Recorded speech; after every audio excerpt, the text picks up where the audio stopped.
the Today's Light, your ultimate destination for success. Hello SLS friends, কেমন আছো সবাই? 30 days 30 মকের আজকে হচ্ছে মক নাম্বার 14। যারা যারা মকটা আগে দিয়ে এসছো তারা তারা অ্যান্সারের সঙ্গে মিলিয়ে দেখে নাও কে কতগুলো ঠিক করেছো। আমাদের মক কিন্তু ডেইলি আপলোড হচ্ছে, মক ক্লাস কিন্তু প্রতিদিনই থাকছে। তোমরা যারা যারা রোজ দেখছো, যারা যারা দেখছো না তাদেরকে বলছি তোমরা প্রিভিয়াস মকগুলো দাও বা যেগুলো মক আসছে সেগুলো তোমরা অ্যাটেম্প্ট করো, তাহলে কিন্তু তোমাদের প্রিপারেশন খুব স্মুথ হবে। ঠিক আছে, আর কথা না বাড়িয়ে মকটা শুরু করা যাক। আজকের মকের প্রথম যে কোশ্চেনটা ছিল, দেখো খুব একটা গুরুত্বপূর্ণ প্রশ্ন। বলেছে একটি একমাত্রিক গতির ক্ষেত্রে তাৎক্ষণিক দ্রুতি ভি যে শর্ত মেনে চলে তা হলো V is greater than equal to zero and less than equal to V zero. তাহলে এখানে কি বলতে চেয়েছে? তাৎক্ষণিক দ্রুতি, অর্থাৎ দ্রুতি সমান সমান আমরা কি লিখি? অতিক্রান্ত দূরত্ব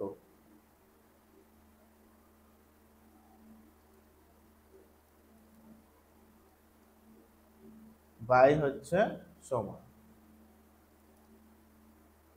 এইখানে এইটা কিন্তু সরণ নয়, অতিক্রান্ত দূরত্ব আর সরণ কিন্তু আলাদা। অতিক্রান্ত দূরত্ব হচ্ছে অ্যাবসলিউট ভ্যালু, অর্থাৎ তার মান কখনো নেগেটিভ হয় না। ধরো একটা পয়েন্ট থেকে যাত্রা শুরু করেছো, আবার কিছু দূর যাওয়ার পরে আবার ওই পথ দিয়ে ফিরে এসেছো, ফিরে আসার পরে তুমি নেগেটিভ দিকে যাত্রা করছো, তাহলে কিন্তু তোমার সরণ কিন্তু initial point to final point এই পয়েন্টটুকুর মধ্যে হবে, কিন্তু তোমার ডিসপ্লেসমেন্ট অতিক্রান্ত দূরত্ব সেটা কিন্তু এই টোটাল পাথটাই হবে। বুঝতে পেরেছি?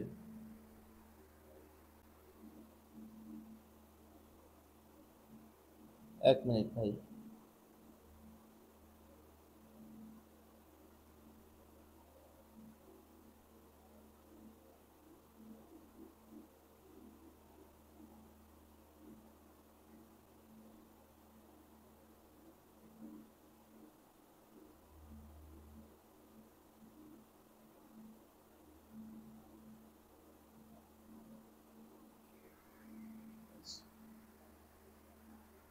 এইবার দেখো প্রবলেমটা কি বলেছে। বলেছে টি সময়ে কখনোই ঋণাত্মক হবে না, সরণ কখনো ঋণাত্মক হবে না। সেই ডিসপ্লেসমেন্ট তো পজিটিভই থাকবে। যদি ধরো এরকম একটা পাথ ফলো করে, ইনিশিয়াল পজিশন থেকে গেল, আবার ইনিশিয়াল পজিশন, ধরো এটা ইনিশিয়াল করে ব্যাক করে এই দিকে ঋণাত্মক চলে এসে প্রথমে এই দিক গেল আবার, তাহলে ইনিশিয়াল, তাহলে এক্ষেত্রে দেখো এইটাকে যদি আমরা পজিটিভ ধরি তাহলে এইটা হবে তোমার নেগেটিভ। এটা যদি উত্তর দিক হয়, এটা হলো দক্ষিণ দিক, তাহলে আমরা বলতে পারি সরণটা মাইনাস অফ উত্তর দিক হয়েছে বা তাহলে সরণ কিন্তু নেগেটিভ হতে পারে। তাহলে প্রথম পয়েন্টটা তো ভ্যালিড নয়। দ্বিতীয় বলেছে টি সময়ের সরণ এক্স হলে minus V zero T greater than equal to X আর less than equal to V zero T. এর মানে কি বলেছে দেখো, সরণ সমান সমান আমরা কি লিখি?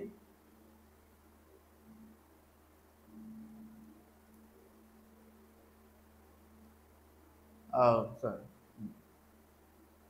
আমরা সরণ সমান সমান লিখতে পারি বেগ ইন্টু সময়, লিখতে পারি তো, কারণ আমরা বেগ সমান সমান জানি সরণ বাই সময়। এইবার দেখো যখনই বেগ আসবে, যখনই সরণ থাকবে, তাহলে সরণ থাকলে হবে বেগ, কারণ সরণ একটা ভেক্টর রাশি, বেগও একটা ভেক্টর রাশি। দেখো এবার দ্রুতি কিন্তু পজিটিভ নেগেটিভ আহ, হতে পারে, মানে পজিটিভ হতে পারে, নেগেটিভ হতে পারে না, কিন্তু বেগ হলে কিন্তু সেটা পজিটিভ টু নেগেটিভ দুটোই হতে পারে, কারণ এটা তার মানের সঙ্গে সঙ্গে দিকের উপরও কিন্তু ডিপেন্ডেন্ট। বোঝা গেল?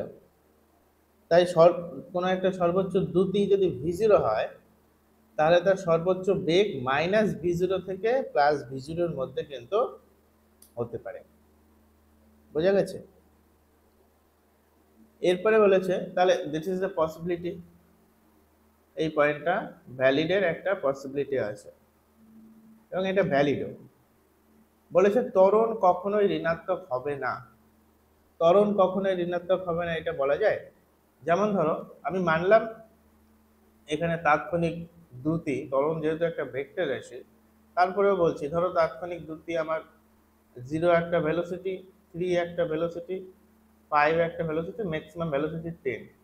এবার কিছু পথ যাওয়ার পরে দেখা গেল যে ভেলোসিটির ভ্যালুটা কমে গেল, 3 থেকে 2 এ নেমে গেল।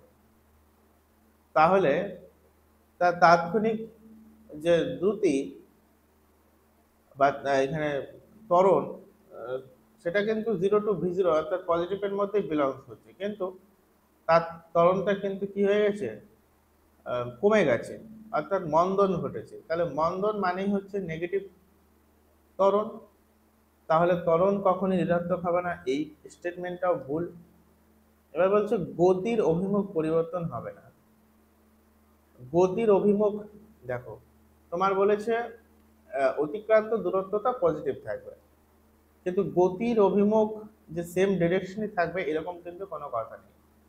ধরো প্রথমে এই দিক বরাবর গেল, তারপরে এই বরাবর গেল, এই বরাবর গেল, এই বরাবর গেল, তাহলে এখানে টোটাল ডিসপ্লেসমেন্ট কিন্তু সাম অফ দিস পাথ। তাহলে এই ক্ষেত্রে কিন্তু দিক কিন্তু পরিবর্তন হয়েছে। অতিক্রান্ত দূরত্ব এই নয় মানে যে সবসময় সরল বরাবর থাকতে হবে বা একই ডাইরেকশনে থাকতে হবে, এরকম কিন্তু কোনো কথা নেই। তাহলে এই পয়েন্টটাও কিন্তু ভ্যালিড নয়। তাহলে ভ্যালিড কোনটা? টি সময় সরণ এক্স হলে তাহলে তার সর্বোচ্চ যে ভেলোসিটি হয় সেটা ইন্টু টি মানে এক্স, মানে দাঁড়াবে সরণ, সরণ -x টু +x এর মধ্যে বিলং করবে।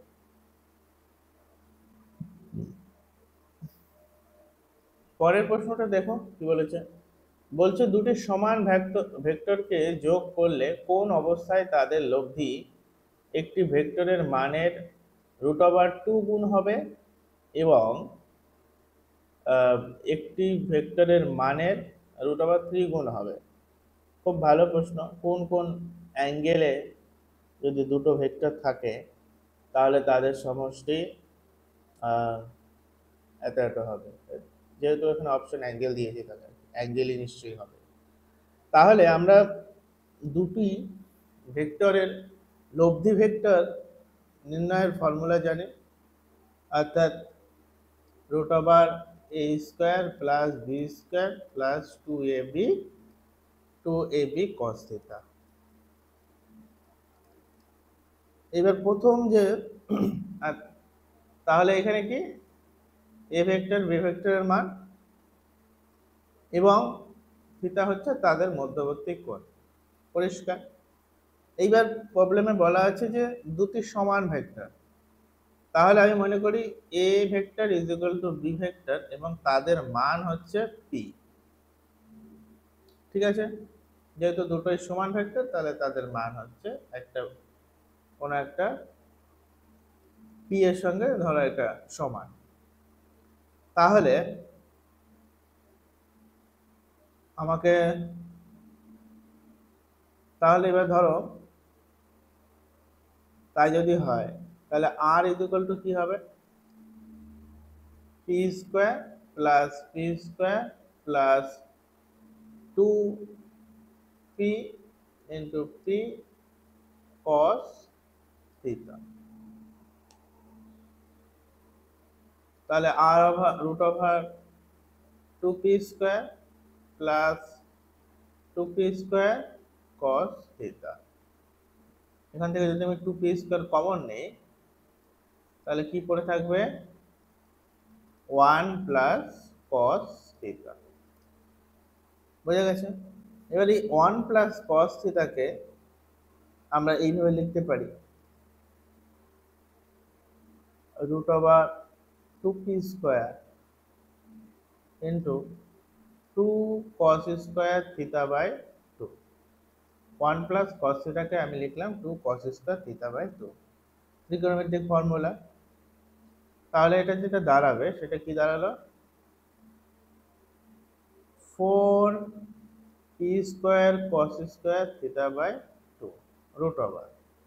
এবার যদি আমি রুটটা তুলি তাহলে কি দাঁড়াবে, r সমান সমান এখানে 2p cos থিটা বাই 2। তাহলে লব্ধি ভেক্টরের মান হবে 2 cos থিটা বাই 2। এবার বলেছে তাদের লব্ধি কি হবে, একটি ভেক্টরের মানের কি হবে রুট ওভার 2 গুণ হবে। তাহলে প্রথম শর্ত অনুযায়ী বলেছে যে লব্ধি ভেক্টর এখানে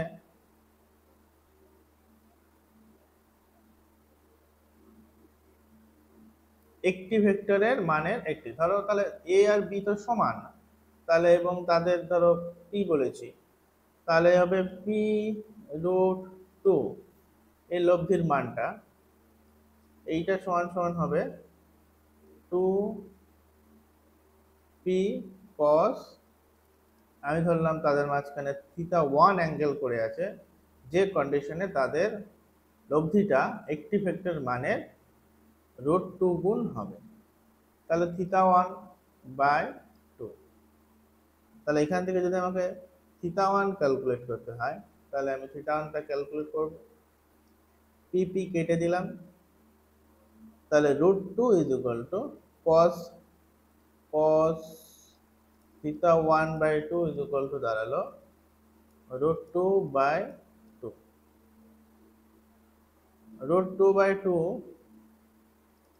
তাহলে কি করা যায়, cos এর তো এরকম কোনো মান হয় না, তাহলে আমি মনে করলাম root 2 into root 2 by 2 into root 2। তাহলে উপরে হয়ে গেল 2, নিচে হয়ে গেল 2 রুট 2। 1 বাই রুট 2 কিন্তু ভ্যালু দেয় কিসে, 45 ডিগ্রি, অর্থাৎ cos theta by 2 theta 1 by 2 is equal to cos 45 degree. তাহলে এখানে থিটা বাই 2 সমান সমান 45 ডিগ্রি, তাহলে থিটা 1 সমান সমান দাঁড়ালো 90 ডিগ্রি।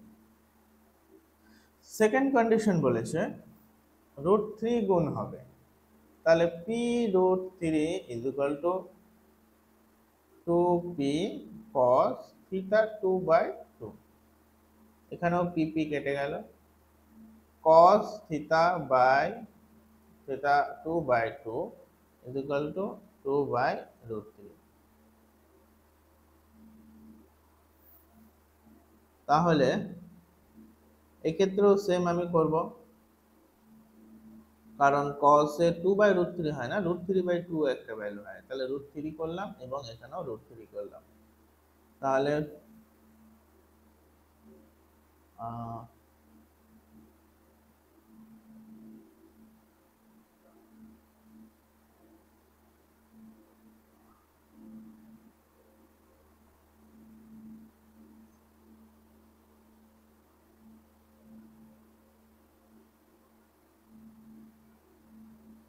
ও সরি, আমি এখানে ভুল করেছি না, হ্যাঁ, তাহলে cos থিটা বাই 2 হবে রুট 3 বাই 2।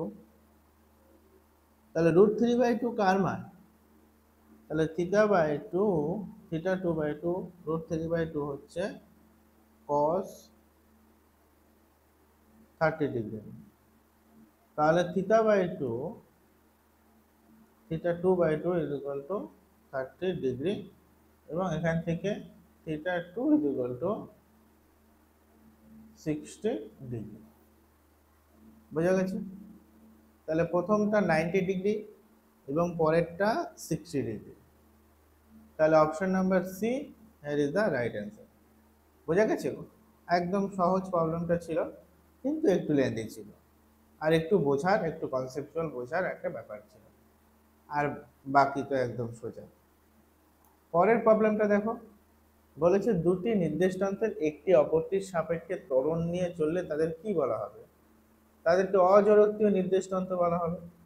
অজড়ত্বীয় নির্দেশতন্ত্র যদি না, এখানে তো অপশন নেই, জড়ত্বীয় আছে, ইনার্শিয়াল ফ্রেম অফ রেফারেন্স। তারিত নির্দেশতন্ত্র মানে হচ্ছে নন ইনার্শিয়াল নির্দেশতন্ত্র, বোঝা গেল? তাহলে বা অ্যাসিলারেটেড ফ্রেম অফ রেফারেন্স, এক্ষেত্রে কিন্তু ওই স্থির বা সমবেগে চলে না, ওটা কোনো ত্বরণ নিয়ে চলে, তখন তাকে বলবো তারিত নির্দেশতন্ত্র। তার মানে এখানে option number B is the right answer, একদম সোজা ছিল। বলেছে একটি ফাঁপা গোলকের অর্ধেক জল পূর্ণ করলে গোলকের ভর কেন্দ্র কোথায় হবে? গোলকটা আছে এই, নর্মাল একটা ফাঁপা গোলক নিলে তার ভর কেন্দ্র কাজ করবে একদম সেন্টারে। তারপরে বলেছে গোলকটা অর্ধেক জল পূর্ণ করলো, মানে এই পর্যন্ত জল পূর্ণ করা হলো। এবার জলের জন্য যদি আমরা শুধু একটা বাইরে থাকে মানে গোলকটা না কনসিডার করি, তাহলে কিন্তু তার শুধু এইটুকু জলের জন্য তার একটা নিচে ভর কেন্দ্র কাজ করবে, মানে এইখানে একটা ভর কেন্দ্র হবে। তাহলে ওভারঅল যদি আমরা সিস্টেমটা দেখি, তাহলে কিন্তু এর ভর কেন্দ্র এবার শিফট করে সামান্য নিচে এসে কোনো একটা পয়েন্টে স্থির হবে, বোঝা গেল? তাহলে কি লিখবো এখানে? তাহলে এটার অপশন কি হবে? গোলকের কেন্দ্রের একটু নিচে এর কিন্তু ভার কেন্দ্রটা ক্রিয়েট হবে। এরপর বলেছে অভিকেন্দ্র বলের অর্থাৎ এফ এর প্রভাবে একটি বস্তু বৃত্তাকার পথে আবর্তন করলে যদি অভিকেন্দ্র বল কর্তৃক একবার ঘূর্ণনে কৃতকার্য ডাব্লু হয়, তাহলে ডাব্লু সমান সমান 0, ডাব্লু লেস দেন 0 এবং ডাব্লু 2πr/f। আচ্ছা, বা যাই হোক, এরপরে দেখো একটা অভিকেন্দ্র বলের প্রভাবে একটি বস্তু বৃত্তাকার পথে আবর্তন করলে অভিকেন্দ্র বল কর্তৃক একবার ঘূর্ণনে কৃতকার্য, তাহলে একবার ঘূর্ণনে কৃতকার্য সমান সমান কি? ডাব্লু হচ্ছে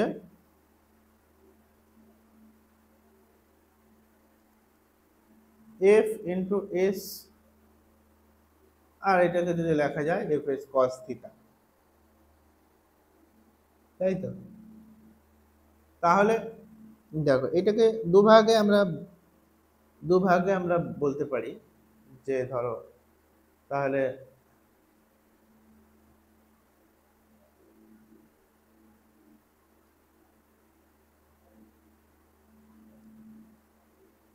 তাহলে F S work done F S cos theta. এক তো আমরা এইভাবে বলতে পারি যে সরণ যদি দেখি, তাহলে একবার পূর্ণ ঘূর্ণনের ফলে সরণ কতটা হয়? 0 হয়, তাহলে দ্যাটস 0 মানে ওয়ার্ক ডান 0। আবার বলতে পারি যে দেখো এখানে এফ ফোর্স অভিকেন্দ্র বলের দিকে, এবং যে এফ সরণের যেটা অভিমুখ সেটা কিন্তু স্পর্শক বরাবর, অর্থাৎ দিস অ্যাঙ্গেল বিটুইন দ্যাট আর that, that's become 90 degree and cos 90 degree becomes 0. So work done will be actually 0 value. বোঝা গেছে?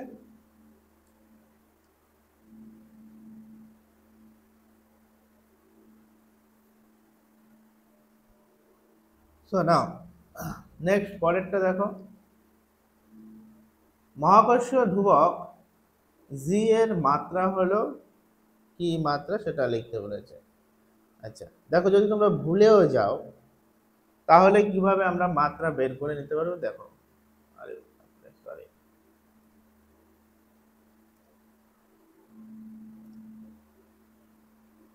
যদি তোমরা ভুলেও যাও যে আমি জি এর মাত্রা জানি না, তাহলে আমরা বের করে নেব। তাহলে এফ সমান সমান আমরা কি জানি? G M M by R square, এটা এম ওয়ান, এটা এম টু। তাই তো? তাহলে এইখান থেকে আমরা জিটাকে যদি সাজিয়ে নিই তাহলে কি পাবো, F into R square by m1 m2। পরিষ্কার?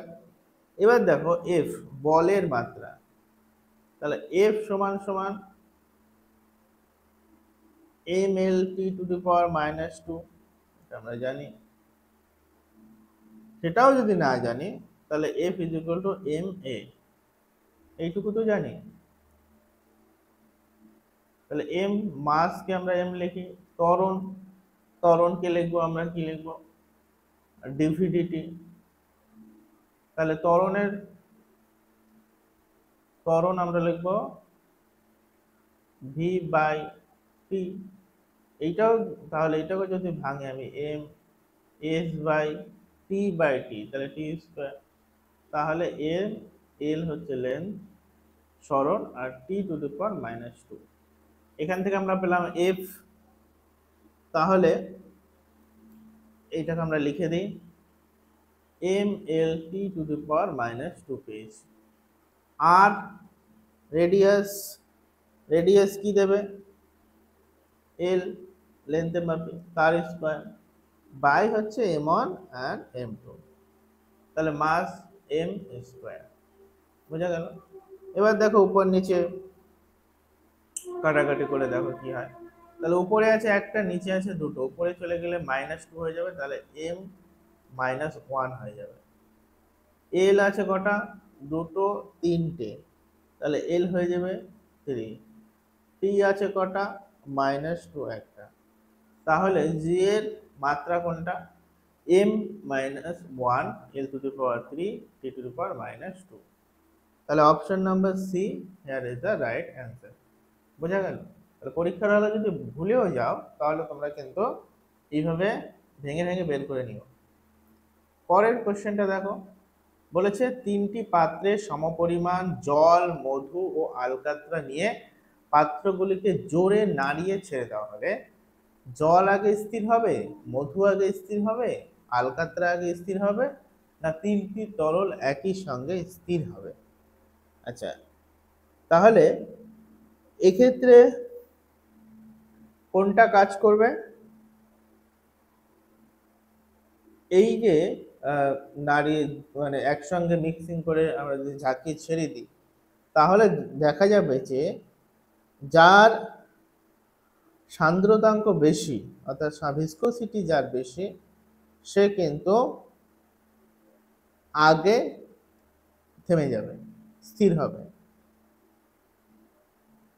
কারণ কি, ধরো যে তরলের সান্দ্রতা কম তার অণুগুলির মধ্যে আকর্ষণ বল কিন্তু কম থাকে, ফলে এটি সহজেই প্রবাহিত হতে পারে এবং গতি থামাতে বেশি সময় লাগে। কিন্তু যার বেশি সান্দ্রতা তার অণুগুলির মধ্যে আকর্ষণ বল কিন্তু বেশি এবং এটি প্রবাহে কি বেশি বাধা দেয়, সো দ্রুত স্থির হয়ে যায়। যদি আমরা এখানে কম্পেয়ার করি, আলকাত্রার সান্দ্রতা কিন্তু ভিসকোসিটি সবচেয়ে বেশি এবং তারপরে যদি আমরা দেখি মধু এবং তারপরে কিন্তু জল, তাই তো? তাহলে এখানে বলেছে আগে কে স্থির হবে, তাহলে এখানে আলকাত্রা এখানে আগে স্থির হবে।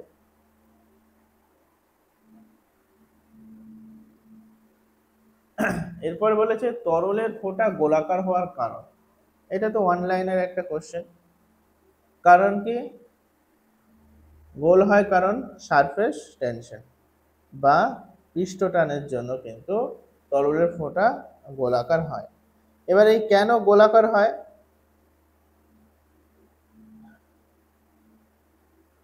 সান্দ্রতাঙ্ক পৃষ্ঠটান কি বলছে, পৃষ্ঠটান সবসময় চেষ্টা করে যে সর্বনিম্ন ক্ষেত্রফল সে অ্যাকোয়ার করে থাকুক, অর্থাৎ পৃষ্ঠটান হলো সেই তরলের সেই ধর্ম যার কারণে তরলের যে মুক্ত তল থাকে, মুক্ত পৃষ্ঠ থাকে, সেটা কিন্তু সবসময় চায় সর্বনিম্ন এরিয়া সে অ্যাকোয়ার করে থাকুক।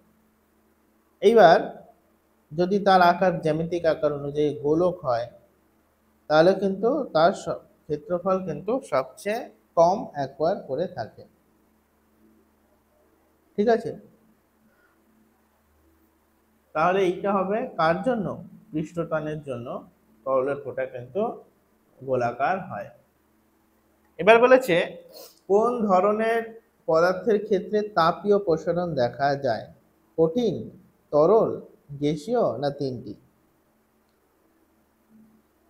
তাহলে তাপীয় প্রসারণ কি না? তাপীয় প্রসারণ হলো পদার্থের সেই ধর্ম যার জন্য কি হয়, তাপমাত্রা যদি আমরা বাড়াই তাহলে তার আকার, আয়তন এবং ক্ষেত্রফল বৃদ্ধি পায়। তাহলে তাপ বাড়ালে কঠিন পদার্থের আকার, আয়তন তো বাড়ি। যেমন এক্সাম্পল স্বরূপ আমরা যদি বলি ট্রেনের পাতের লাইন আমরা ফাঁক রাখি, কেন ফাঁক রাখি?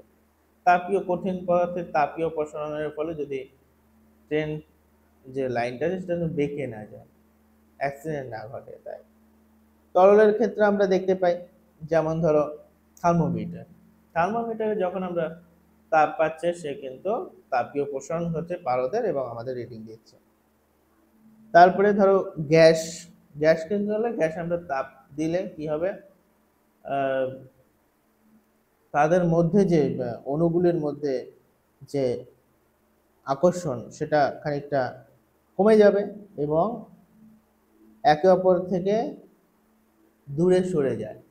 ফলে কোনো পদার্থের তাপীয় প্রসারণ কিন্তু তিনটে অবস্থায় দেখা যায়, অর্থাৎ কঠিন, তরল, গ্যাসীয় তিনটে পদার্থের ক্ষেত্রেই কিন্তু দেখা যায়। তাহলে এখানে অপশন নাম্বার ডি হবে তোমার সঠিক অ্যান্সার। পরের প্রশ্ন দেখো। আচ্ছা, এইটা তো আমরা থিওরি পড়ার সময় দেখেইছি। এই প্রশ্নটা খুব একটা গুরুত্বপূর্ণ একটা কনসেপ্ট থাকে। তাহলে এখানে বলেছে কোন অংশটি রুদ্ধতাপ লেখ নির্দেশ করো। এখানে কিন্তু এ বি এবং সিডি কিন্তু রুদ্ধতাপ প্রক্রিয়া এবং এডি এবং বিসি কিন্তু সমষ্ণ প্রক্রিয়া। এর ডিটেলস অ্যানালাইসিস আমরা থিওরি ভিডিওতে করেছি। তো সেক্ষেত্রে এটা তো আমাদের জানা সকলের। তাহলে এখানে এবি এবং সিডি হচ্ছে তোমার রুদ্ধতাপ নির্দেশ করে। বোঝা গেল? পরের প্রশ্নটা দেখো, বলেছে অবতল দর্পণের ফোকাসে বস্তু রাখলে বিবর্ধন হবে কত গুণ? খুব ভালো প্রশ্ন। বলেছে অসীম, শূন্য, 1 এবং দ্বিগুণ। তাহলে অবতল লেন্স, তাহলে যখন একটি বস্তু অবতল দর্পণের ফোকাস বিন্দুতে রাখা হয়, তখন বস্তু থেকে যে আগত যে সমান্তরাল যে আলোক রশ্মি, সেগুলো দর্পণে প্রতিফলিত হওয়ার পর একে অপরের সাথে সমান্তরালভাবে কিন্তু মিলিত হয়। আর এই সমান্তরাল রাশিগুলি তাত্ত্বিকভাবে গিয়ে অসীম দূরত্বে গিয়ে কিন্তু মিলিত হয়। এখানে মিলিত হয়, অসীম দূরত্বে গিয়ে কিন্তু মিলিত হয়। এর ফলে বস্তুটি বাস্তব, উল্টো এবং অত্যন্ত বিবর্ধিত একটা অসীম প্রতিবিম্ব গঠন করে। তাহলে আমরা বিবর্ধনের যদি ম্যাগনিফিকেশনের যদি আমরা ফর্মুলা দেখি, তাহলে m ইজ ইকুয়াল টু, আচ্ছা লিখে নিই, m is equal to V by U. তাহলে এই অবতল দর্পণের ক্ষেত্রে কি হবে? তাহলে এখানে ভি কোনটা? ভি হচ্ছে প্রতিবিম্বের দূরত্ব।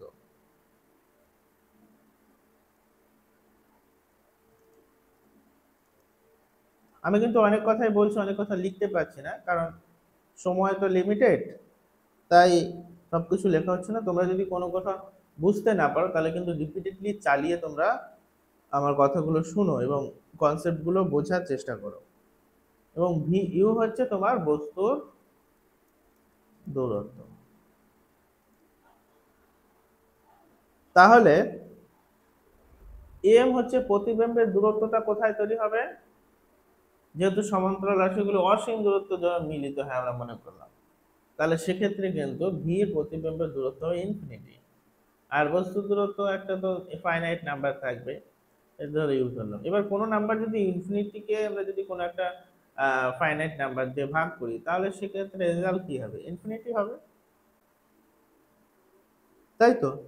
এবার বলেছে ফোকাসে বস্তু রাখলে, অর্থাৎ বস্তুটা কোথায় আছে, ইনফিনিটি বাই এফ এ আছে। তো সেক্ষেত্রে এম কিন্তু কি হবে, বিবর্ধন কিন্তু অসীমই হবে। চলো নেক্সট বলেছে জলের মধ্যে আলোর তরঙ্গদৈর্ঘ্য, কম্পাঙ্ক, বেগ, প্রবাল্য যথাক্রমে ল্যামডা, মিউ, ভি এবং আই। জলের মধ্যে ওই রশ্মিগুলির মান যথাক্রমে lambda dash, mu dash, V dash এবং আই ড্যাশ হলে নিচের কোন সম্পর্কটি সঠিক। অর্থাৎ এর মধ্যে দেখতে হবে কোনটা মিডিয়ামের উপর ডিপেন্ডেন্ট নয়, সেটা কিন্তু আমাকে বের করতে হবে।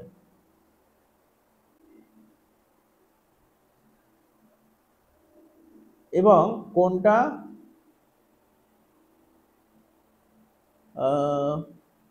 কোনটা আচ্ছা দেখো, যদি একটা কোনো মানে ধরো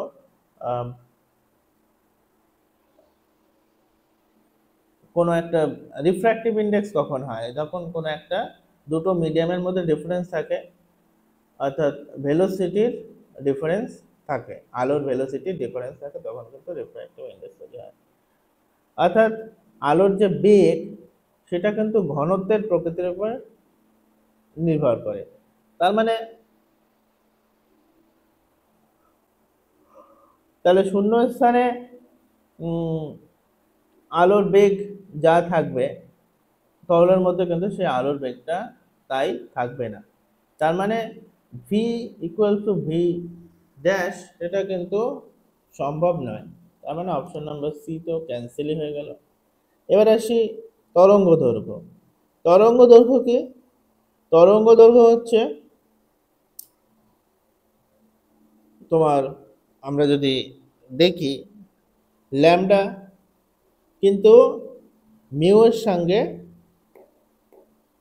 ব্যস্তানুপাতিক, অর্থাৎ ল্যামডা কিন্তু মিউ অর্থাৎ রিফ্র্যাক্টিভ ইন্ডেক্সের সঙ্গে কিন্তু রিলেটেড।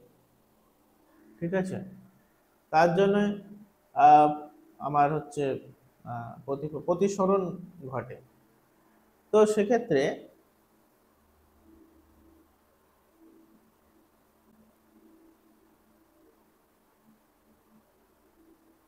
তো এক্ষেত্রে ল্যামডাও তাহলে হবে না। আই,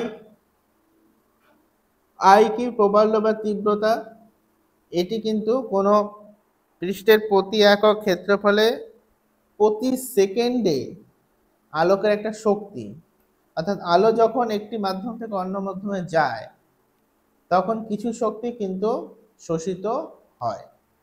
তাহলে সেই প্রবাল্যের মানটাও কিন্তু সেম থাকবে না, শুধু সেম থাকবে কম্পাঙ্কের মান। কেন বলি, আলোর কম্পাঙ্ক হচ্ছে উৎস থেকে আসা যে রশ্মি তার প্রকৃতির উপর ডিপেন্ড করে, নেচারের উপর ডিপেন্ড করে। তাহলে যখন আলো এক মাধ্যম থেকে অন্য মাধ্যমে প্রবেশ করে তখন কিন্তু উৎস পরিবর্তিত হয় না, তাই আলোর কম্পাঙ্ক কিন্তু স্থির থাকে। বুঝা গেল? তাহলে বি কি হবে কিন্তু রাইট অ্যান্সার। পরের প্রশ্নটা দেখো, কোন লেন্সের ফোকাস দৈর্ঘ্য নির্ভর করে তলগুলির বক্রতা ব্যাসার্ধের উপর, লেন্সের পদার্থের প্রতিসরাঙ্কের উপর, মাধ্যমের প্রতিসরাঙ্কের উপর, না উপরের সবগুলি। তাহলে দেখো প্রথমত হচ্ছে তাহলে লেন্সের ফোকাস দৈর্ঘ্যের ফর্মুলাটা থেকে আমাকে দেখতে হবে এটা কার কার সাথে ডাইরেক্টলি প্রপোর্শনাল বা ডিপেন্ডেন্ট ইন্ডিপেন্ডেন্ট নয়। তাহলে যদি আমরা দেখি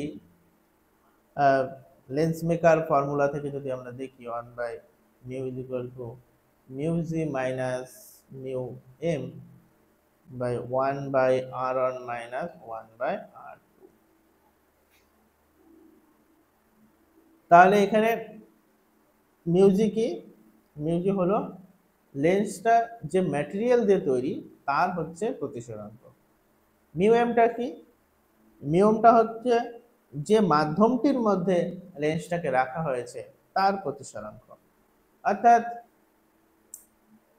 ফোকাস দৈর্ঘ্য এই প্রতিসরাঙ্কের উপর তো ডিপেন্ডেন্ট, তাহলে এটা ঠিক। আবার মাধ্যমে অর্থাৎ যে মাধ্যমের উপর রাখা হয়েছে তার উপরও ডিপেন্ডেন্ট, এবং তলগুলির বক্রতা ব্যাসার্ধের উপর। তাহলে R1 আর R2 কি? R1 আর R2 হলো লেন্সের দুটি পৃষ্ঠের বক্রতা ব্যাসার্ধ। তাহলে R1 আর R2 এর উপরও কিন্তু ডিপেন্ডেন্ট। তাহলে ফাইনালি তিনটি যদি হয় তাহলে অপশন নাম্বার হবে D is the right answer. উপরের সবগুলি তোমার এখানে রাইট অ্যান্সার, অর্থাৎ option number D is the right answer. পরের 14 নম্বর প্রশ্নটা দেখো, বলেছে জ্যামিতিক আলোক বিজ্ঞান মান্যতা পায় যখন বৈশিষ্ট্য সূচক মাত্রাগুলি আলোর তরঙ্গ থেকে অনেক ছোট ক্ষুদ্র হয়, আলোর তরঙ্গ থেকে অনেক বৃহৎ হয়, আলোর তরঙ্গ দৈর্ঘ্য মানের সমান ক্রমের হয় এবং 1 মিলিমিটার ক্রমের হয়। দেখো, যদি আমরা জ্যামিতিক আলোক বিজ্ঞান নিয়ে জানি তাহলে জ্যামিতিক আলোক বিজ্ঞান কি না? জ্যামিতিক আলোক বিজ্ঞান হচ্ছে আলোক বিজ্ঞানের সেই শাখা যেখানে কিন্তু আলোর গতিপথকে আমরা সরল রেখা হিসেবে বিবেচনা করি। এই সরল রেখাগুলোকে আমরা কি বলি? আলোক রশ্মি বলি। এই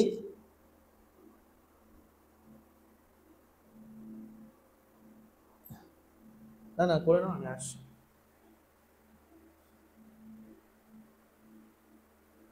সরি সরি, তাহলে কি বলছিলাম? ও হ্যাঁ, মান্যতা পায়। আচ্ছা, তাহলে এই সরল রেখাগুলোকে আমরা বলি কি?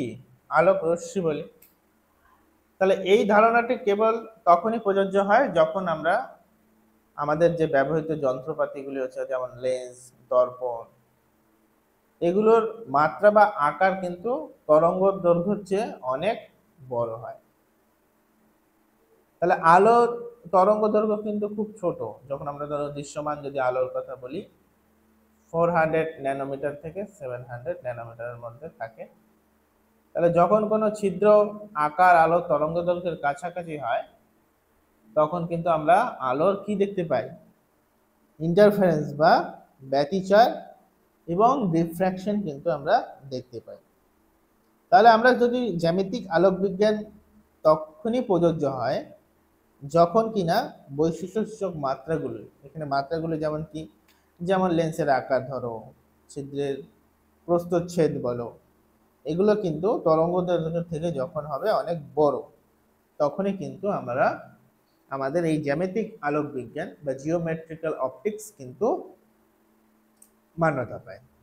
তাহলে এখানে অপশন নাম্বার বি, অর্থাৎ আলো তরঙ্গ থেকে অনেক বৃহৎ যখন হয় তখন কিন্তু জিওমেট্রিক্যাল অপটিক্স স্যাটিসফাই করে।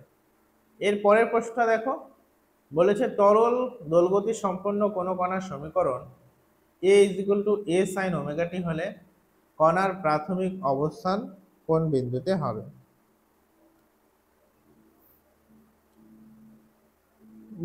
একটু একটু ভাবো, প্রশ্নটা নিয়ে একটু ভাবো কি হতে পারে।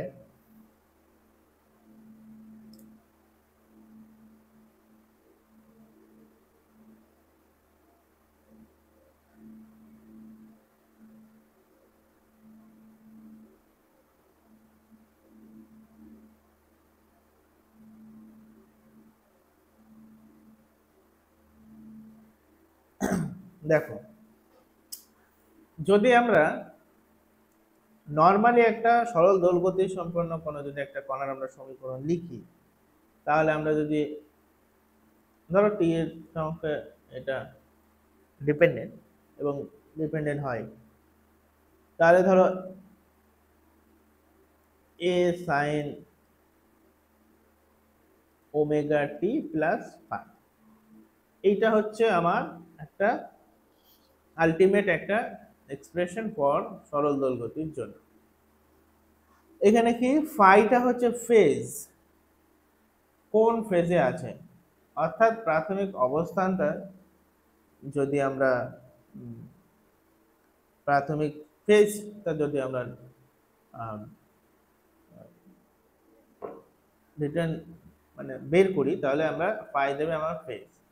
এবার আমার বলেছে যে প্রাথমিক অবস্থান, তাহলে আমার যেটা আলটিমেট এখানে এক্সপ্রেশন দেওয়া আছে সেটা হচ্ছে x is equal to a sine omega t. তাহলে অ্যাট অ্যাবসলিউট টাইম হচ্ছে, যেহেতু আমরা এখান থেকে জেনে নিলাম ফাই এখানে জিরো এবং টি সমান সমান জিরো যদি আমরা পুট করি, তাহলে কি দাঁড়াবে এক্স এর value? X is equal to a sine zero, that is zero, that is zero, that is এটা জিরো এটা জিরো, তাহলে x is equal to zero. অর্থাৎ সরণটা কিন্তু x is equal to zero এবং আমরা জেনেছি ফাইও ইজ ইকুয়াল টু জিরো। তাহলে phi is equal to zero মানে কি, ধরো যে সরল দৈর্ঘ্যতে আমরা যদি একটা সাইনোসয়েডাল ওয়েভ নিয়ে এটাকে বোঝার চেষ্টা করি, তাহলে কিন্তু এখানে কত ফেজ, কত 90 ডিগ্রি ফেজ। যদি এখান থেকে শুরু হতো তাহলে আমরা বলতাম 0 ডিগ্রি ফেজ। বোঝা গেছে? তাহলে এক্ষেত্রে তো তাই হচ্ছে, phase is zero and T is equal two that's become zero. So আমরা বলতে পারি যে ওর যে ইনিশিয়াল যে অরিজিনটা সেটা কিন্তু তার এই মধ্যবিন্দু থেকেই জেনারেট হয়েছে। বোঝা গেছে? তাহলে এখান থেকে কি হবে, প্রাথমিক কণার অবস্থান কিন্তু তার মধ্যবিন্দুতে। পরের প্রশ্নটা দেখো, বলেছে কোন রাশিটি তরঙ্গের সঙ্গে একই বেগে অগ্রসর হয়? ভরবেগ, শক্তি না বিস্তার? কোন রাশিটি তরঙ্গের সঙ্গে একই বেগে অগ্রসর হয়? তাহলে এই ক্ষেত্রে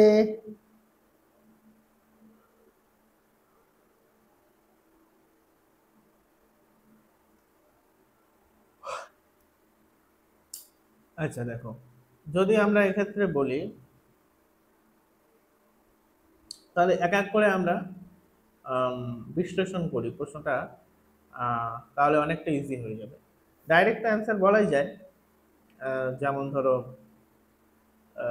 এখানে শক্তি, আমরা একটা তরঙ্গের মধ্যে দিয়ে কি পাঠাই, কোনো একটা আমরা যদি কমিউনিকেশন, যদি একটা কোনো ফ্রিকোয়েন্সি মডুলেশন বা অ্যামপ্লিটিউড মডুলেশন, সেক্ষেত্রে কোনো কিছুর সঙ্গে আমরা কি পাঠাই, একটা ইনফরমেশন পাঠাই।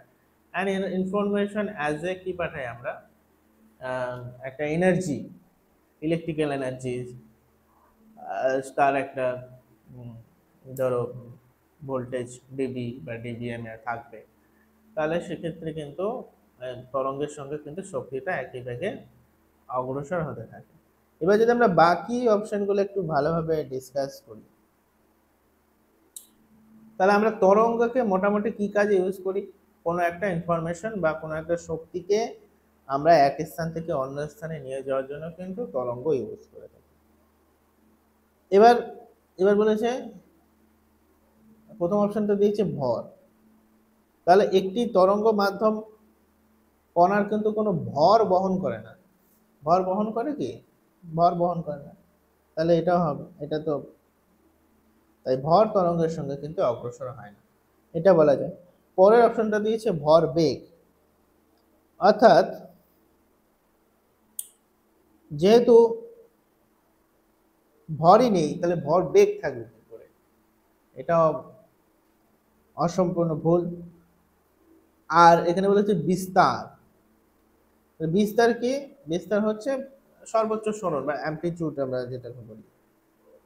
তাহলে এটি তরঙ্গের মানে ধরো অ্যামপ্লিটিউড কম বা বেশি হলে যে ফ্রিকোয়েন্সিটা হাই হবে বা লো হবে, তাহলে এই ফ্রিকোয়েন্সি হাই লোর সঙ্গে তো অ্যামপ্লিটিউড ডিপেন্ডেন্ট নয়। ডিপেন্ডেন্ট কি? অ্যামপ্লিটিউড হাইও হতে পারে একটা লো ফ্রিকোয়েন্সির, অ্যামপ্লিটিউড কমও হতে পারে একটা লো ফ্রিকোয়েন্সির বা হাই ফ্রিকোয়েন্সির, যাই হোক। তাহলে সেক্ষেত্রে বিস্তারও কিন্তু রাইট অপশন নয়। তাহলে রাইট অপশনটা কি? রাইট অপশন হচ্ছে শক্তি। তাহলে তরঙ্গের যদি আমরা প্রধান কাজ দেখি, তাহলে প্রধান কাজই হচ্ছে শক্তি সঞ্চালন করা। বোঝা গেছে? যেমন একটা প্র্যাকটিক্যাল এক্সাম্পল দেখো, আমরা যদি পুকুরের মধ্যে জলের মধ্যে একটা ঢিল ছুড়ি, তাহলে একটা ডিস্টারবেন্স ক্রিয়েট হবে এবং ওই ঢিলের যেটা তোমার কি বলবো গতিশক্তি, কাইনেটিক এনার্জি যেটা ছিল সেটা ট্রান্সফার হলো জলে এবং সেই শক্তিটাই কিন্তু অ্যাজ এ কি হয়, ঢেউ আকারে তরঙ্গের আকারে কিনারে এসে পৌঁছায়। তাহলে শক্তি ইজ দা এখানে রাইট অ্যান্সার। অনেক কিছু বেশি বললাম। চলো পরের প্রশ্নটা দেখি। বলেছে এসআইতে তড়িৎ ভেদ্যতার একক হলো। তাহলে তড়িৎ ভেদ্যতা একক বের করতে গেলে তড়িৎ ভেদ্যতার যে ফর্মুলা আছে সেটা আমাকে জানতে হবে, তাই তো? তাহলে পারমিটিভিটি আমাকে জানতে হবে। তাহলে পারমিটিভিটি কোথায় পাবো? কুলম্বের সূত্র থেকে পাবো, পারমিটিভিটি অফ এয়ার। তাহলে সেখান থেকে আমরা এফ সমান সমান আমরা কি জানি, K into q one q two by R square. K কে আমরা লিখি কি 1/4 pi epsilon naught q one q two by R square, তাই তো? তাহলে এখান থেকে যদি আমরা এপসাইলন নটটাকে নিই তাহলে কি দাঁড়াবে, 1/4 pi F into q one q two by R square. এবার 4 হচ্ছে কনস্ট্যান্ট, পাই হচ্ছে কনস্ট্যান্ট, তাহলে কি পড়ে থাকলো,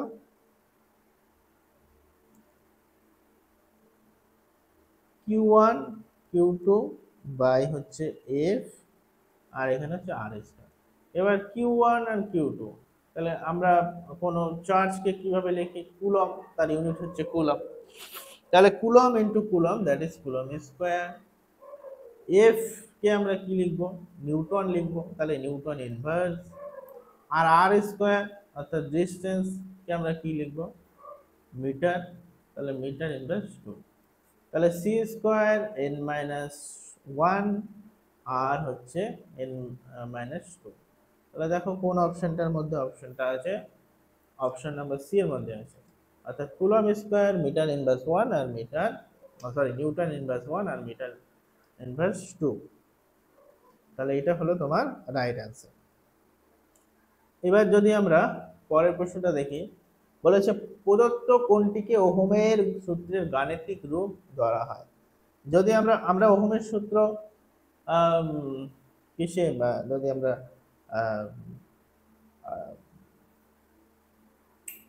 ওহমের সূত্র আমরা V is equal two IR জানি, সেটা যদি আমরা ইলেকট্রোস্ট্যাটিকে দেখি সেটা হচ্ছে V is equal two IR. কিন্তু যদি আমরা তোমার ইলেকট্রিসিটি ম্যাগনেটিজমের চ্যাপ্টারে দেখি তাহলে কিন্তু তোমার ওহমের সূত্র হয় J is equal to sigma into E, অর্থাৎ কারেন্টের যে ঘনত্ব সেটা কিন্তু তড়িৎ ক্ষেত্র এবং তার হচ্ছে পরিবাহিতার উপর ডিপেন্ড করে। তাহলে এখানে কিন্তু J is equal to sigma E, এটা কিন্তু ওহমের সূত্রের গাণিতিক রূপ, ঠিক আছে? এবার বলেছে সিবেক ক্রিয়ায় উৎপন্ন তড়িৎ তাপ তড়িৎ চালক বলের মান নির্ভর করে তাপ যুগ্মের ব্যবহৃত ধাতুগুলোর উপর, পারস্পরিক উষ্ণতার উপর, তাপ তড়িতের উপর, না সবকটি সঠিক।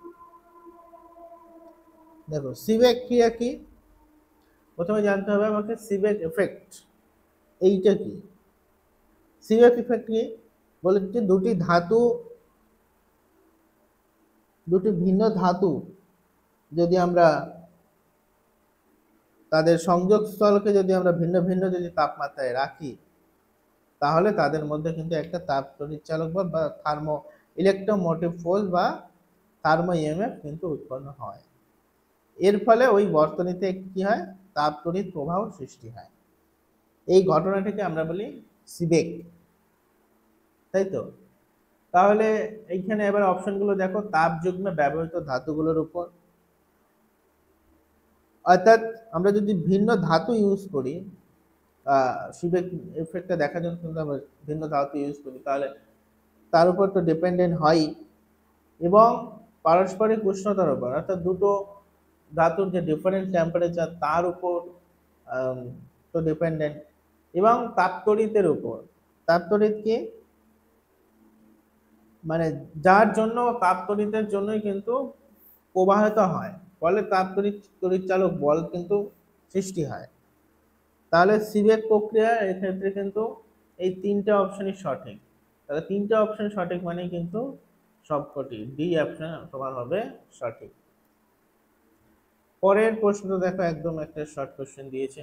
একটি স্থির তড়িতাধানের চারিদিকে ড্যাশ থাকে। একটি স্থির তড়িৎ ক্ষেত্র থাকে, চৌম্বক ক্ষেত্র থাকে, উভয় থাকে, কোনোটি নয়। একটা স্থির তড়িৎ আধানের ক্ষেত্রে কিন্তু তার পাশে একটা তড়িৎ ক্ষেত্র ক্রিয়েট হয়, কিন্তু যখনই ওই স্থির তড়িৎ আধান থেকে আমরা মুভমেন্ট করাবো, তখন কি হবে? মুভমেন্ট করালেই তৈরি হবে কারেন্ট, এবং কারেন্টই যদি তৈরি হয় তখন তার পাশে কিন্তু একটা ম্যাগনেটিক ফিল্ডও তৈরি হবে, চৌম্বক ক্ষেত্র তৈরি হবে। তাহলে এক্ষেত্রে স্থির তড়িৎ আধান বলেছে, তাহলে তড়িৎ ক্ষেত্র তৈরি হবে। আর আর যদি এটা গতিশীল থাকতো তাহলে একটা তড়িৎ ক্ষেত্র তো তৈরি হবে, তার সঙ্গে একটা ম্যাগনেটিক ফিল্ডও কিন্তু তৈরি হবে। তাহলে এক্ষেত্রে রাইট অ্যান্সার হবে তড়িৎ ক্ষেত্র। পরের প্রবলেমটা দেখো, যে কোনো স্থানে, এই প্রবলেমটা তো আমরা মোটামুটি এখনো পর্যন্ত 14টা মক টেস্টের মধ্যে না হয় 5 থেকে 6 বার আমরা এই প্রবলেমটা, মানে এই ফর্মুলার উপর বেস্ড করে প্রবলেম কিন্তু আমরা করেছি। তাহলে এই বিনীতি কোণ, এই বিনীতি কোণের মান কি হয়? বি কস ডেল্টা, এই ডেল্টা বের করতে হবে। এবং এখানে প্রবাল্যের মান ভূচম্বকীয় প্রবাল্য অর্থাৎ বিটা, বি দিয়েছে 60 আর বিএইচ দিয়েছে, অর্থাৎ আনুভূমিক উপাংশ দিয়েছে 30। তাহলে আমরা যদি এখানে ডাইরেক্ট ফর্মুলাতে বসাই, তাহলে 30 is equal to 60 into cos delta, তাহলে cos delta is equal to 30 by 60, that become half is equal to কত? cos কতর মান হাফ হয়, sin 30 এর মান হলে cos 60 এর মান হয় হাফ। তাহলে delta is equal to 60 degree. তাহলে অপশন নাম্বার হবে D is the right answer. এবার বলেছে ঘূর্ণি প্রবাহের ফলে উৎপন্ন তাপের অপচয়, ঘূর্ণি প্রবাহের ফলে তাপের অপচয় কমানোর জন্য কি ব্যবহার করা হয়? সাধারণ পরিবাহী, অর্ধ পরিবাহী, স্তরিত পরিবাহী, কোনোটিই নয়। তাহলে দেখো, তাহলে প্রথমে ঘূর্ণি প্রবাহটা কি সেটা জানো আগে। তাহলে এই ঘূর্ণি প্রবাহ বা যেটাকে আমরা বলি এডি কারেন্ট, এমন এক ধরনের আবেশিত তড়িৎ প্রবাহ যা কিন্তু পরিবাহের মধ্য দিয়ে প্রবাহিত হওয়ার ফলে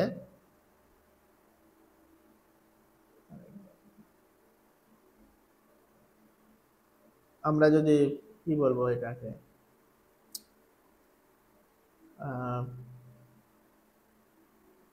যেমন ধরো আমরা যদি এক্সাম্পল দিই, জেনারেটর কিন্তু এই ঘূর্ণি প্রবাহের ফলে ঘূর্ণি প্রবাহটাকে কিন্তু আমরা কাজে লাগিয়ে কিন্তু ইলেকট্রিসিটি তৈরি করি। সেক্ষেত্রে যদি আমরা তাপের অপচয় কম করতে চাই, তাহলে কিন্তু আমরা কি ইউজ করি?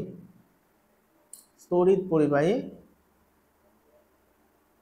আমরা কিন্তু ইউজ করি।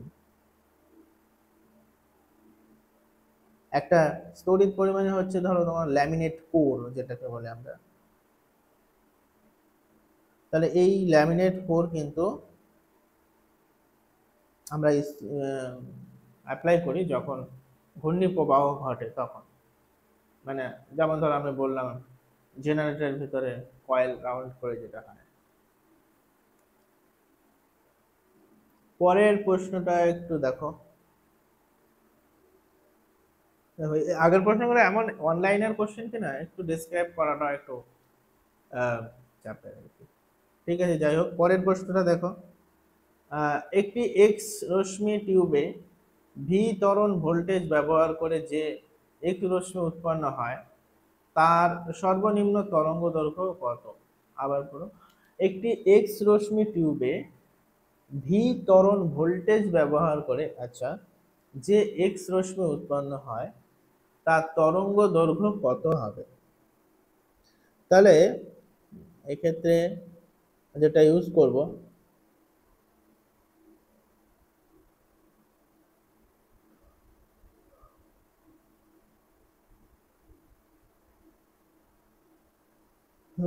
ভি ত্বরণ ভোল্টেজ ব্যবহার করেছি না,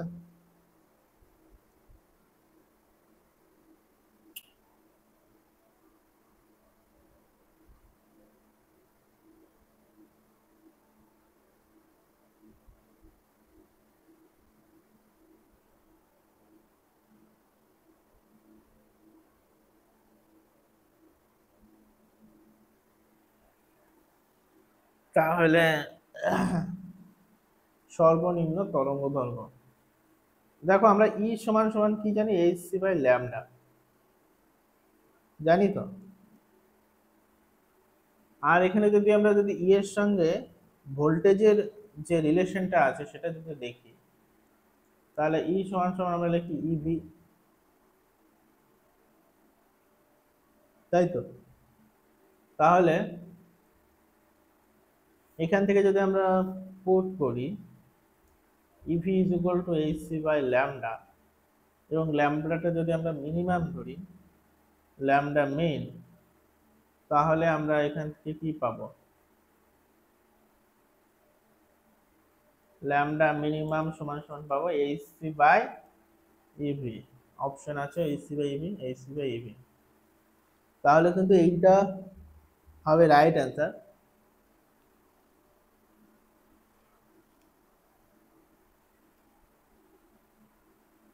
তাহলে দেখো এটা কিন্তু বের করতে গেলে জাস্ট মাইন্ডে স্ট্যাক করলো যে E is equal to H C by lambda, এবং ই সমান সমান ভোল্টেজের সঙ্গে যদি আমরা রিলেশন দেখি ই ইজ ইকুয়াল টু ইভি হয়, তাহলে এইটাই এই এইটাই হবে আমার সর্বনিম্ন বা তরঙ্গ দৈর্ঘ্য। বোঝা গেল?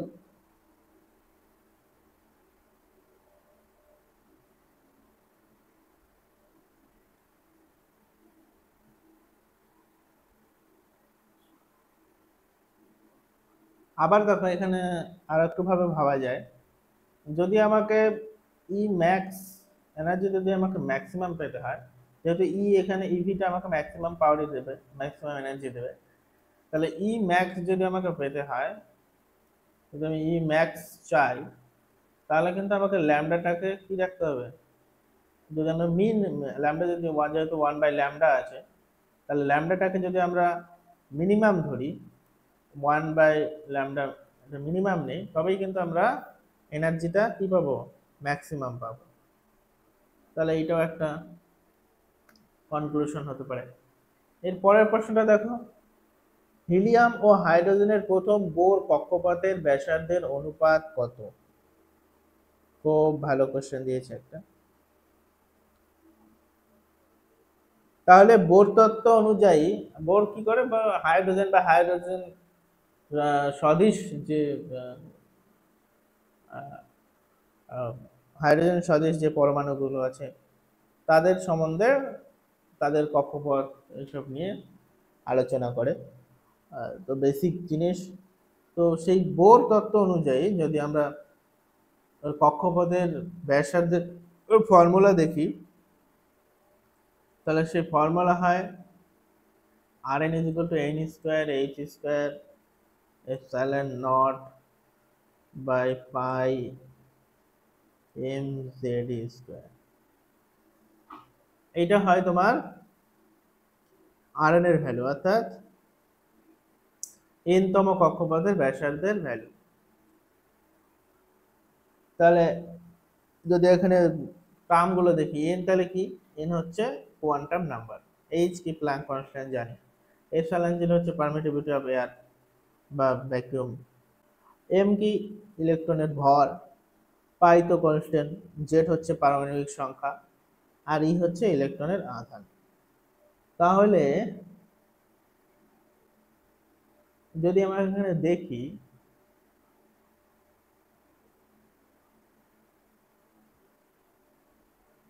এখানে জেড এর সঙ্গে কিন্তু, তাহলে এই আর কিন্তু 1/z এর সঙ্গে কিন্তু রিভার্সলি প্রপোর্শনাল। বাদ বাকি তো তোমার এখানে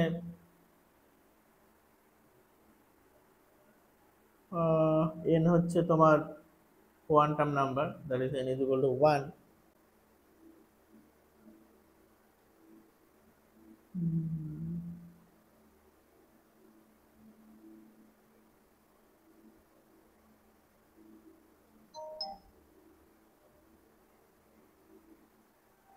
তাহলে যদি আমরা দেখি বাদ বাকি জিনিসগুলো যদি আমরা কনস্ট্যান্ট ধরে নিই, কনস্ট্যান্ট বলতে এখানে যেহেতু সেম, তাহলে হিলিয়াম এবং হাইড্রোজেনের মধ্যে যেটা বেসিক ডিফারেন্স যেটা ক্রিয়েট করবে সেটা হচ্ছে তার পারমাণবিক সংখ্যা, তাই তো?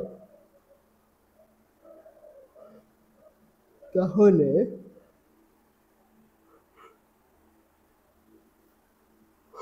ধরো প্রথম বোর কক্ষপথ বলেছে তো, তাহলে আর এন, তাহলে আর N is equal to N is equal to 1, তাহলে আর সমান সমান 1/z। এটা ঠিক আছে। হাইড্রোজেনের ক্ষেত্রে কি হবে? হাইড্রোজেনের ক্ষেত্রে জেড এর মান হচ্ছে 1, তাহলে আর এর মান কত হবে? 1/1, দ্যাট ইজ ধরো 1। হিলিয়ামের ক্ষেত্রে কি হবে? z ইজ ইকুয়াল টু 2, তাহলে r ইজ ইকুয়াল টু 1/2, তাই তো? তাহলে এবার যদি আমরা হিলিয়াম এবং হাইড্রোজেনের যদি আমরা রেশিও করি,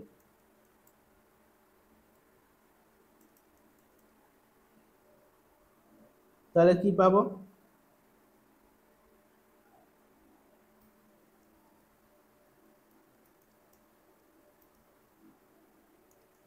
1/2/1।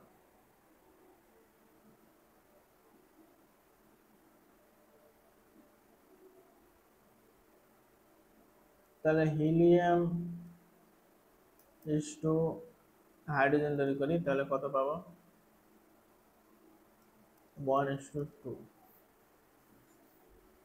তাহলে 1:2 will be the right answer here। ঠিক আছে। পরের প্রশ্নটা দেখো, বলেছে কোন অর্ধ পরিবাহীতে নিষিদ্ধ অঞ্চলের শক্তি পার্থক্য প্রায় অর্ধ না, অপরিবাহী বলেছে। অপরিবাহীতে নিষিদ্ধ অঞ্চল মানে হচ্ছে এনার্জি ব্যান্ড গ্যাপ। তাহলে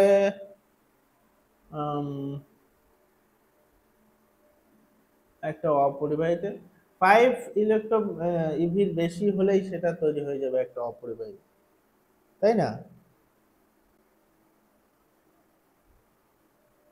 কন্ডাকশন ব্যান্ড আর ভ্যালেন্স ব্যান্ডের মধ্যে যদি আমরা দেখি, একটা পরিবাহীর ক্ষেত্রে 0-র কাছাকাছি থাকে, একটা অর্ধ পরিবাহীর ক্ষেত্রে 1 ইলেকট্রন ভোল্ট বা 0.7 to 1.2 এবং 3 পর্যন্ত হয়। অনেক অনেক সেমিকন্ডাক্টর আছে যাদের এনার্জি ব্যান্ড গ্যাপ 3 আছে। কিন্তু যদি 5 হয় বা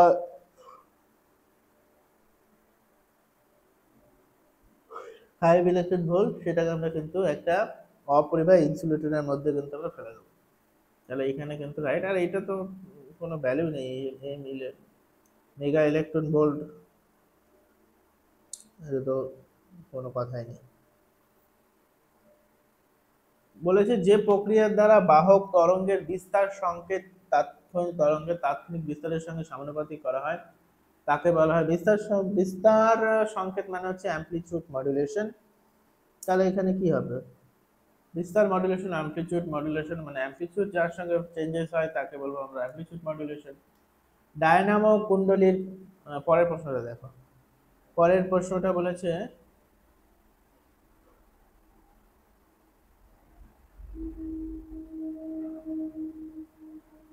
ডায়নামো কুণ্ডলীতে পাক সংখ্যা 5 গুণ করলে উৎপন্ন তড়িৎচালক বল বাড়বে। ডায়নামোর পাক সংখ্যা বলেছে। তাহলে ডায়নামোর যদি আমরা তড়িৎচালক বলের ফর্মুলা দেখি, that is becomes minus of n d phi of n by হচ্ছে dt। তাহলে E হচ্ছে তোমার আবিষ্ট তড়িৎচালক বল, আর n হচ্ছে তোমার কুণ্ডলীর পাক সংখ্যা, and d phi h/dt হচ্ছে ফ্লাক্সের পরিবর্তনের হার, মানে যে কতগুলো আমরা একটা ডায়নামোর মধ্যে যদি দেখি তাহলে একটা ম্যাগনেটিক কোর থাকে, তো এই ক্ষেত্রে ইলেকট্রিক ম্যাগনেটিক ফ্লাক্স গুলো কি হয়, কাট ডাউন হয়। তো সেক্ষেত্রে আমরা যদি দেখি এখানে এন এর সঙ্গে অর্থাৎ পাক সংখ্যার সঙ্গে কিন্তু এই তড়িৎচালক বল ডিরেক্টলি প্রপোর্শনাল, ই প্রপোর্শনাল কিন্তু এন, তাই তো। তাহলে আমরা যদি পাক সংখ্যা 5 গুণ বাড়াই তাহলে ই এর ভ্যালু 5 গুণ হবে, তাহলে এখানে 5 গুণ হবে তোমার রাইট অ্যান্সার। একদম সোজা সোজা কোশ্চেন ছিল। এবার বলেছে বিশুদ্ধ জলে 2-4 ফোঁটা কোনটি মেশালে এটা কি তৈরি হবে? বিশুদ্ধ জলে 2 ফোঁটা মেশালে উহা অ্যাসিড ক্ষার। ও এটা তো তোমার কেমিস্ট্রি কোশ্চেন, সরি। এর পরেরটা দেখো 29, বলেছে একটি কণার অবস্থান ভেক্টর থেকে আমরা এক্স ওয়াই তলে এর স্থান, একটি কণার অবস্থান ভেক্টর আর ভেক্টর ইজ ইকুয়াল টু এত, এক্স ওয়াই তলে কণাটির সঞ্চারণ পথ হবে।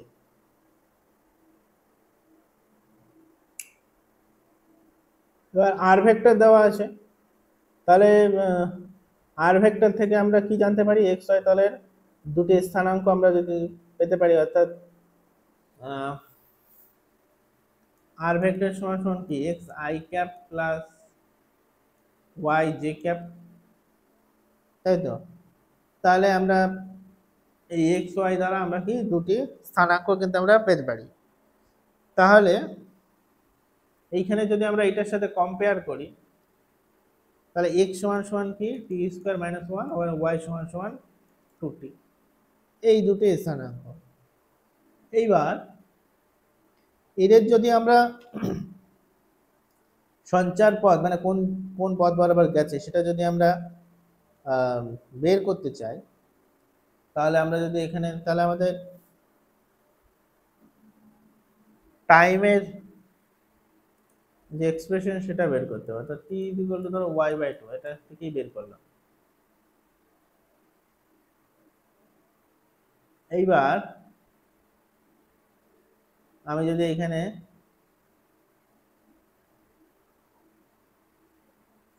x এর সমীকরণের মধ্যে বসাই, that is y/2 minus 1,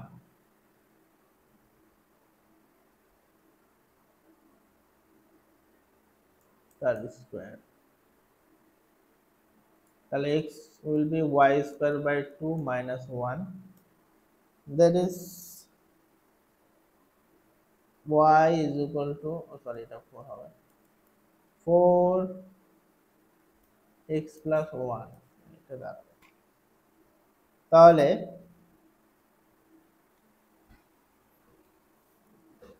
square যেহেতু আছে, তাহলে স্কয়ার সমান আমরা কিসে জানি, পরাবৃত্ত, অর্থাৎ প্যারাবোলার ফর্মুলা কিন্তু আমরা জানি।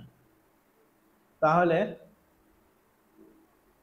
এই সমীকরণ থেকে আমরা বলতে পারি এটা একটা পরাবৃত্ত সমীকরণ। অনেকের এটা একটু কনফিউশন লাগবে, কনফিউশন এই কারণে যে প্রসেসটা দেখো, প্রথমত আমরা দুটি পয়েন্ট থেকে তার স্থানাঙ্ক সম্বন্ধে জানলাম y equal to y, এবার আমাকে আমাকে আমাকে একটা এক্সপ্রেশন দাঁড় করাতে হবে যেটা দিয়ে কিনা আমাদের এই স্থানাঙ্ক দুটোকে ডিফাইন করা যায়। তো আমরা ডিফাইন করব কি দিয়ে, x and y দিয়ে। এটা সেক্ষেত্রে কিন্তু টাইম কিন্তু নট রেসপন্সিবল, তো সেই জন্য আমরা এইটাকে ট্রান্সফর্ম করে নিলাম এক্স ওয়াই এর ফর্মে, টাইমটাকে আমরা চেঞ্জ করে এক্স ওয়াই এর ফর্মে লিখলাম, এবং যে ফাইনাল যে এক্সপ্রেশনটা পেলাম সেটা হচ্ছে y square is equal to 4x plus y. So এখান থেকে আমরা বলতে পারি এটা একটা প্যারাবোলার, তার সঞ্চার পথটা একটা প্যারাবোলা হবে। প্রবলেমটা হয়তো আর অন্যভাবে হতে পারে ইজিলি, বাট আমার মাইন্ডে এখন এইটাই স্ট্রাইক করছে। তাহলে পরাবৃত্ত হবে তোমাদের রাইট অ্যান্সার।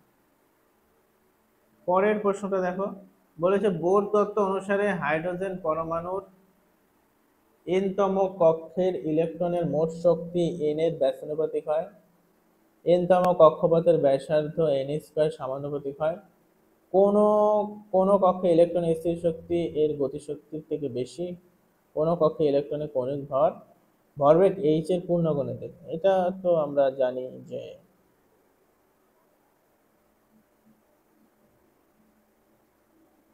বোর তত্ত্ব।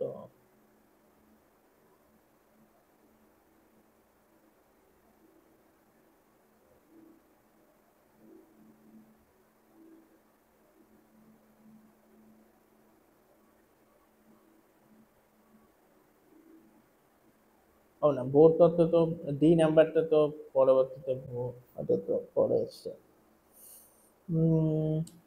কোন কক্ষে ইলেকট্রনের স্থিতিশক্তি গতিশক্তির থেকে বেশি।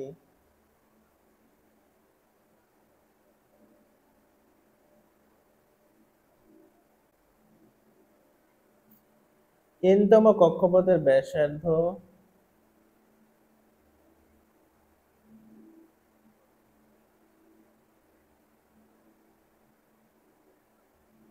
আচ্ছা চলো এক এক করে বের করি। n-তম কক্ষ ইলেকট্রনের মোট শক্তি, মোট শক্তি যদি বের করি তাহলে বোরের n-তম কক্ষপথে ইলেকট্রনের শক্তি হয় En -13.6 বাই হচ্ছে আর স্কোয়ার বা এন স্কোয়ার যাই বলো, তাহলে এন স্কোয়ার। n-তম কক্ষপথে n এর সঙ্গে ব্যস্ত হবে না, n এর সঙ্গে না, n স্কোয়ারের সঙ্গে ব্যস্ত হবে। n-তম কক্ষের ব্যাসার্ধ n স্কোয়ার সঙ্গে সমানুপাতিক। আর যদি আমরা ব্যাসার্ধ বের করি তাহলে আর এন সমান সমান হয় 0.529 ইন্টু এন স্কোয়ার। তাহলে এই ক্ষেত্রে কিন্তু এন স্কোয়ারের সঙ্গে সমানুপাতিক, তাহলে এখানে b will be the, no doubt b will be the right answer. বোঝা গেল? তো থ্যাংক ইউ, আজকের মকটা এখানে শেষ হলো। আজকের মকে অনেক কিছু এক্সপিরিয়েন্স হলো, অনেক কিছু ডিফিকাল্ট একটা ক্রিটিক্যাল থিঙ্কিং এর মধ্যে দিয়ে আজকে পাস হয়েছে। তো আজকের মকটা তোমাদের সবাইকার কেমন লেগেছে এবং কে কত পেয়েছো নাম্বারটা জানিও, অবশ্য কমেন্টে অনেকেই জানাচ্ছে না। তো যদি ভালো লাগে লাইক করো এবং এই মকগুলো সম্বন্ধে তোমাদের মতামত কিন্তু অবশ্যই তোমরা কমেন্টে জানাও, সেটা কেউ দেখলেও কোনো কিছু যায় আসে না। তো খারাপ লাগলে অবশ্যই খারাপ লিখবে, ভালো লাগলে অবশ্যই ভালো লিখবে, অ্যাজ ইউ লাইক। আর আমাদের তো একটাই প্রয়াস তোমাদের সফলতা, তো এর থেকে আমাদের কাছে বড় কিছু আর চাওয়ার কিছু নেই। তো ততক্ষণ পর্যন্ত তোমরা ভালো থেকো, দেখা হবে পরের মক টেস্ট নাম্বার 15। ঠিক আছে, টাটা। আর বেশি বেশি করে পড়াশোনা করো, তোমাদের সকলের সফলতা প্রার্থনা করি।